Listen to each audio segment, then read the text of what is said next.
Welcome back, designers, to Silvia Designs. I'm Kat, and today I'm sharing a little secret with you. Now, this is something that helped me maximize my jewelry selling potential, and I hope it'll work the same way for you. All right, so this will work for you if you are selling in an online marketplace like Etsy or your own Shopify store, or even just selling on social media, right? This will also work if you are selling at craft fairs or flea markets or anything like that where you actually get to interact with a customer one-on-one. So if you're in any one of those two arenas, I'm hoping this will work for you. Got a guess as to what it is? All right, check it out.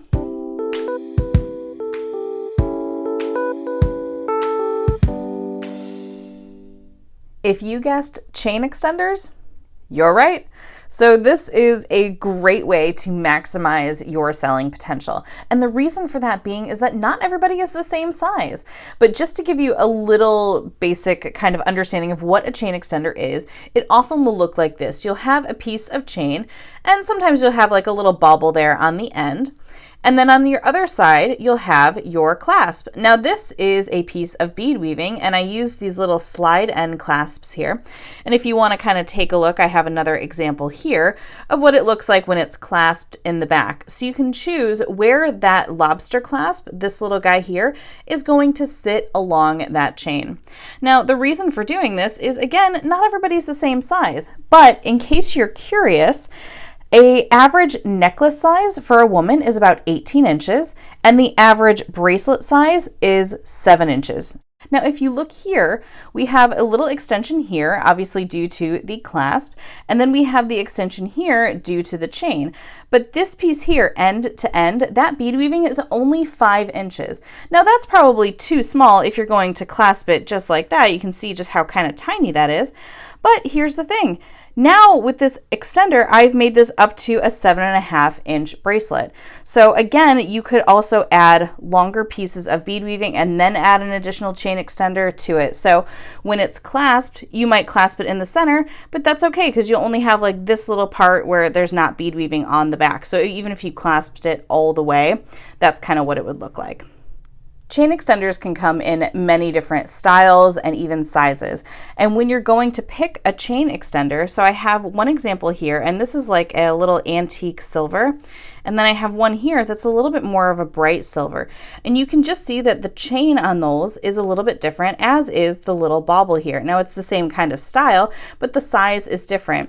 Now this is going to be dependent on your piece and what you want to align with it, but also keep in mind that this is where your clasp is going to attach. So if you have a really tiny, delicate clasp, you need to make sure that it's going to fit over those little rings there. So you can see that this chain is a little bit thicker. So if you have a delicate clasp, this might not be the way to go. So you have those kind of little pieces just like that, but you can also use chain scraps. Now here's a little example. Now this is truly just a little scrap.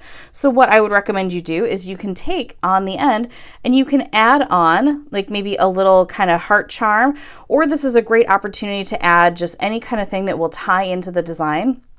But also don't forget, you can actually stamp on these as well. So if you have a branding or initial, you can add that to the bottom, and that's a great way to kind of brand your work.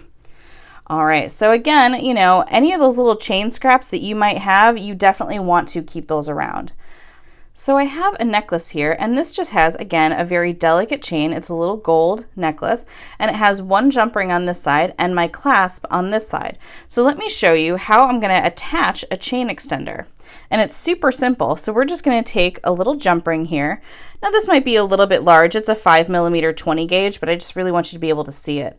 So with this jump ring, we're just going to give it a little gentle twist to open it.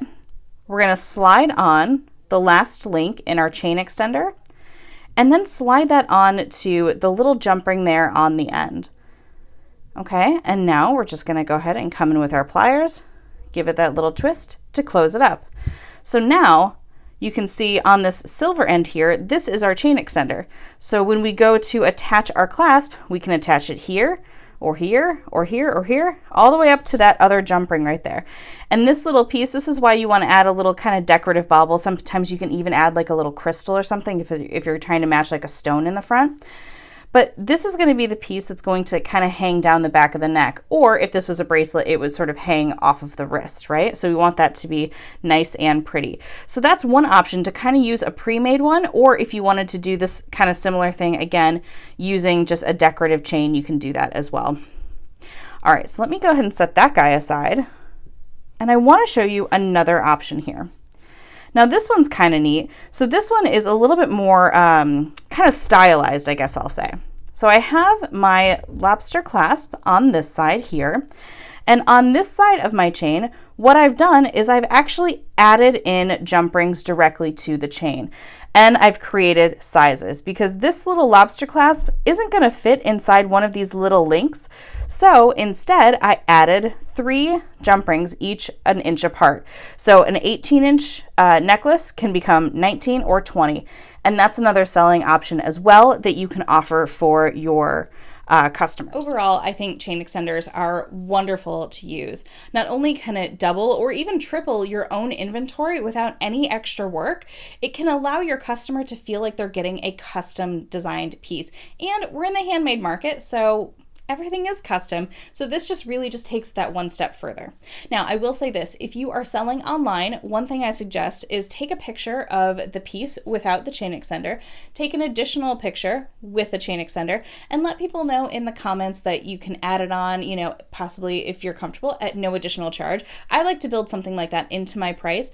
That way it feels like, you know, they have a little bit of an easier time to say yes, knowing that it's like, oh, well, I want it, but do I really want to pay an extra $3, you know? So again, it's kind of up to you what that price is, what you're comfortable with as a seller and as a business person. Now, if you are doing this in an open air market, let's say you're at a craft fair, you can also have a little placard that says, you know, chain extenders available up to 3 inches, you know, like 2 to 3 inches for no additional charge.